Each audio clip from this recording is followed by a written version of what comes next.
Vitamin D, calciferol. Vitamin D comes in two forms. The first is known as ergocalciferol, vitamin D2. This is a plant form of vitamin D which is used in vitamin supplements.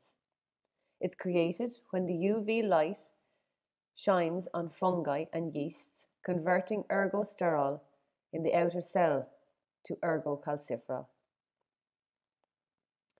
Vitamin D3 is cholecalciferol. This is formed when UV light shines on the skin, converting 7-dehydrocholesterol in the epidermis to cholecalciferol. It's also found in animal foods. The properties of vitamin D. It is a white crystalline solid.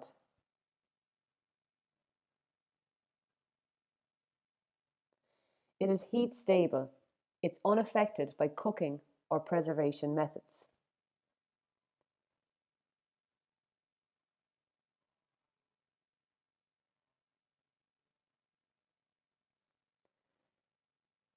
Vitamin D is fat soluble and it's insoluble in water.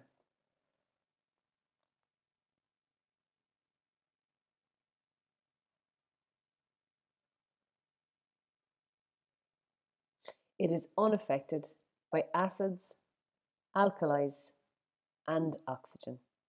Vitamin D is the most stable of all the vitamins. So where do we get vitamin D from? Sunlight, obviously, is a non-dietary source, and all dietary sources then include oily fish like salmon, mackerel, or tuna, offal, such as liver, eggs,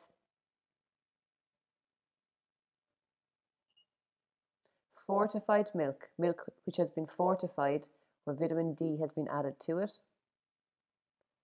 and red meat. What does vitamin D do in our bodies? It controls the absorption of calcium and phosphorus into the blood.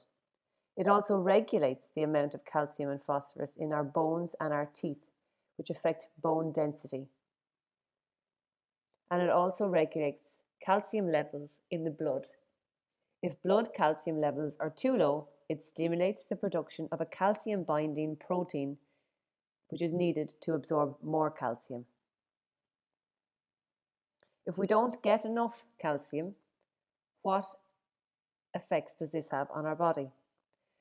We're increased risk of tooth decay and of bone diseases such as rickets in kids, osteoporosis and osteomalacia in adults.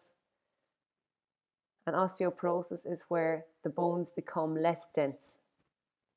The recommended intake for teenagers is 15 micrograms, and for adults, kids, etc. is 10 micrograms.